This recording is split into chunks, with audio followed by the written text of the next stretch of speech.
3, 2, 1. Time starts now.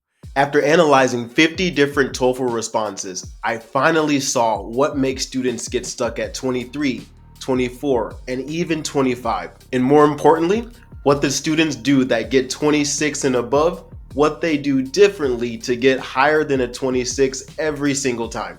So stick with me, because what I'm going to show you in this video will change completely the way you approach TOEFL speaking. So what's the first step? Make sure you answer the prompt clearly and fast. In all of the TOEFL questions, you really don't have time to beat around the bush. You need to get straight to the point, answer that question, and that's really helpful because it shows the grader that you really know what you're talking about. It's going to show them that you can speak clearly, that you have confidence. So don't beat around the bush. As soon as you see that question, hit it straight on the head and you'll get a good score. So how would you start off answering this question?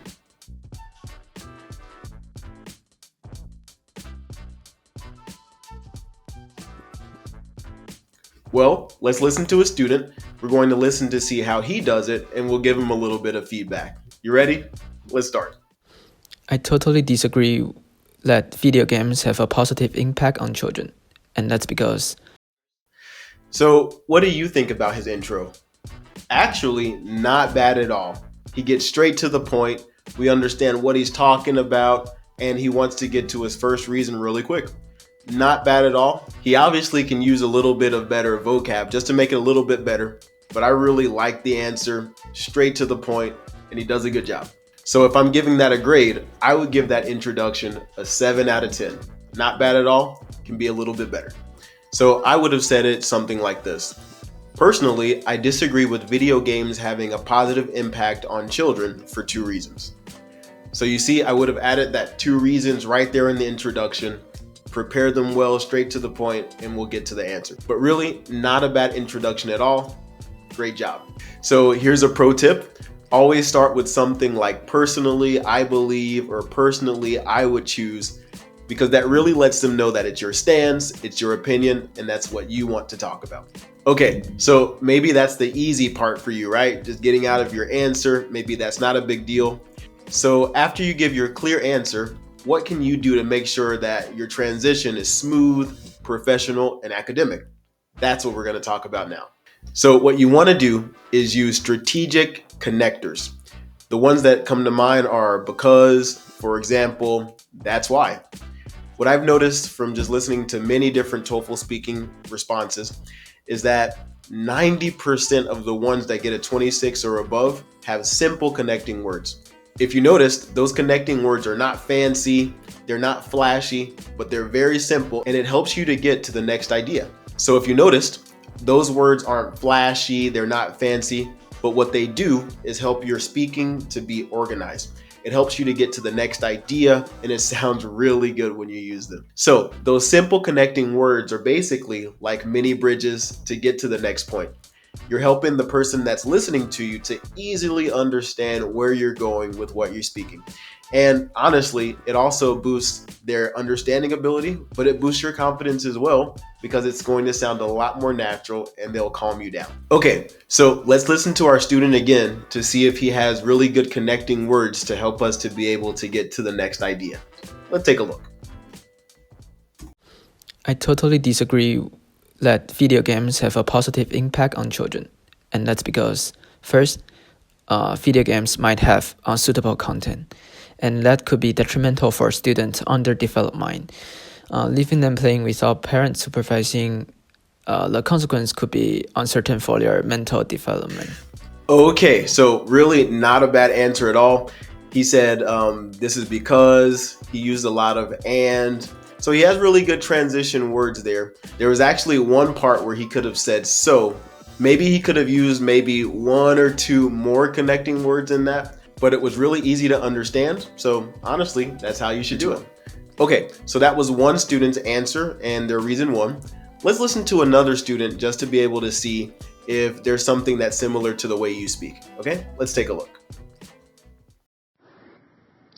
Personally, I prefer to have one career throughout my lives. First of all, I believe that it will give you more chance to practice your profession. Okay, so you see there, personally, I prefer to have one career throughout my life. First of all, right there, that transition, she can have an and first of all, or because first of all. If not, it'll sound like a template. So I do think this student can have a few more connector words. Let's keep listening. First of all, I believe that it will give you more chance to practice your professional skills, and also by doing that, you will have a better chance to get to know a variety of cases, which will also improve your skills and help you to know a better ins and outs than other people. Also, Okay, so not a bad explanation there. I felt like on that reason one, she spoke a little bit too long because she didn't use the connecting words that we talked about, right? Because, for example, that's why. I feel like if you use those words, because, for example, that's why, you'll kind of get to the point a little bit quicker and it'll be easier for you to explain your answer. Okay, so we've seen how important connectors are when you're giving your answer. But even if you have the connectors, it sounds a little bit fluent when you're talking. There's one thing that will ruin your score completely, and that's what we're going to talk about now. And that's staying on topic. It doesn't matter what you say, if you're not talking about what you started off talking about in the first place, or if it doesn't match, it's not logical, it's impossible to get a 26. So that basically means whatever your two reasons are, you need to literally tell me why you chose those reasons. Well, if you're telling me that you like pizza because you go to Pizza Hut, that doesn't tell me why you like pizza. That's not going to help me at all. Although Pizza Hut does have really good pizza, this is not a sponsorship at all, but they really do have good stuff. All right, so basically, when you tell me that you like pizza, I just want to know why you like pizza. Is it cheesy? Do you like it because there are many different varieties of pizza? Whatever your reason one is, literally just tell me why you chose that reason.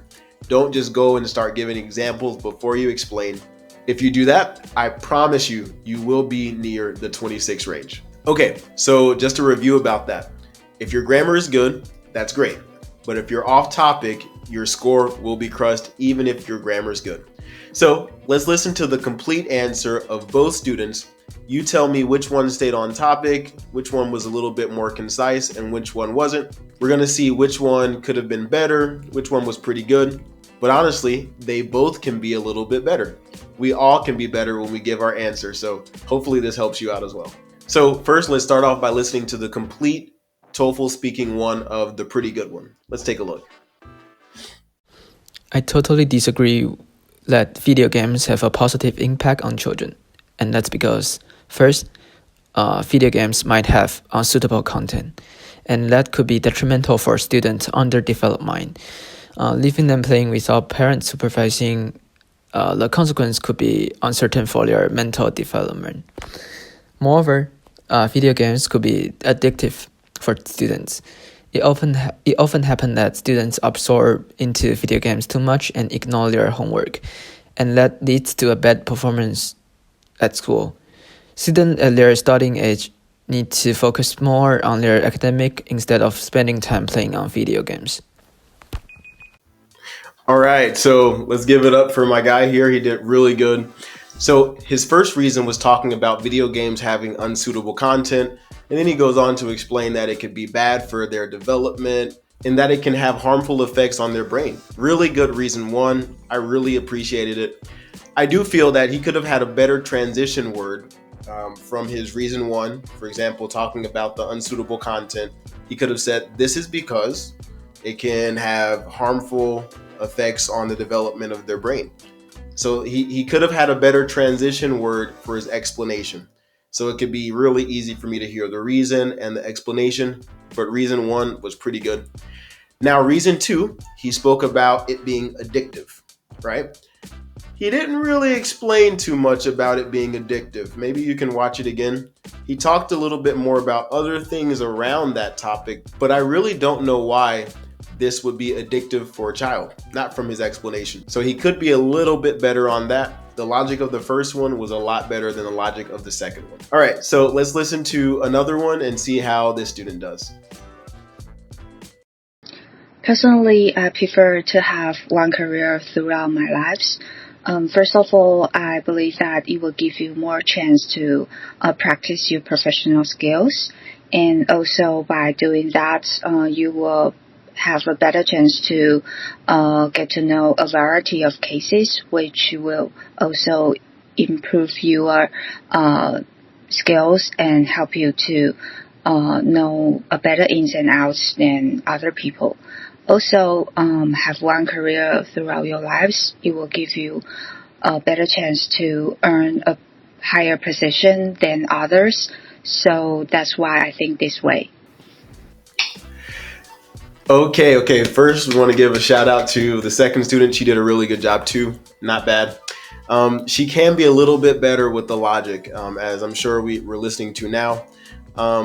In her first reason, she said that it can improve professional skills, right?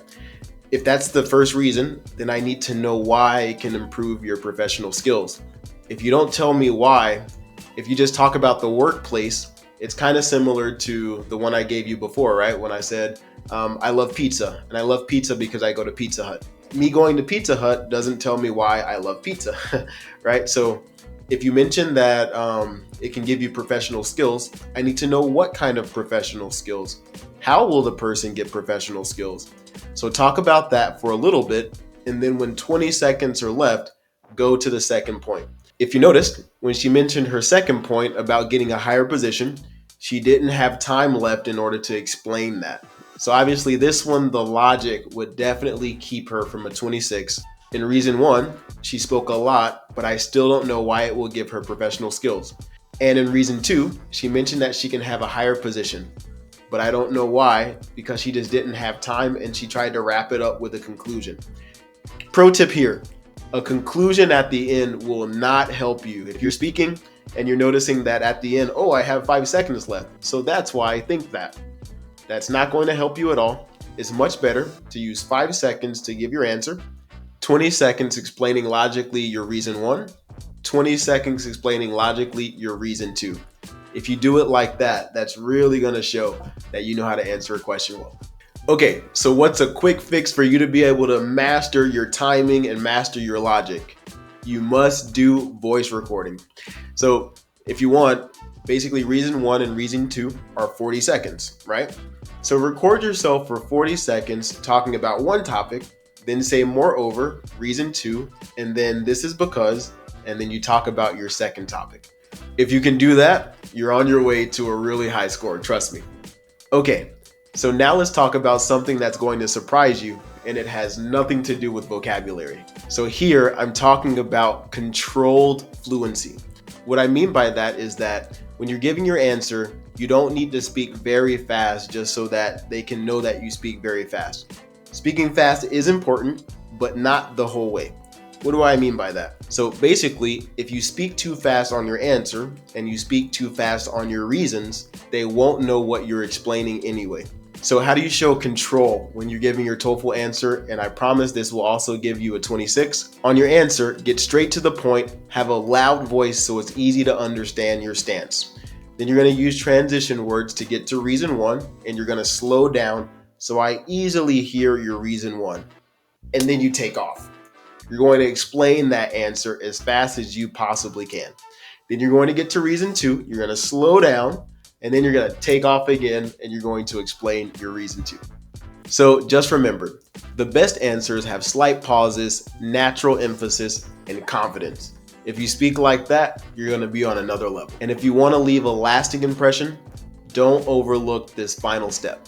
And that is conclude your answer with a bang. So I told you before that you don't need a conclusion, for example, so this is why I think so. No, that's not going to help you, but your tone can let the listener know that you know you're finishing on time. Remember that you're using 20 seconds for reason one, 20 seconds for reason two, but end it in a way to let them know, okay, I know what I'm doing here, I'm finishing up strong. And it may seem simple to you to be able to do something like that, but I tell you, it's simple and it's very effective. It really shows the grader that you know what you're doing and you have complete control over the time. Okay, guys, I'm sure you did well. So if you want 26 or higher, these 5 steps are the blueprint. Make sure you put them into practice, and I've put everything that I've learned about the 50 speaking answers in the link below. If you're interested, check it out, and I'll see you soon. Take care, guys.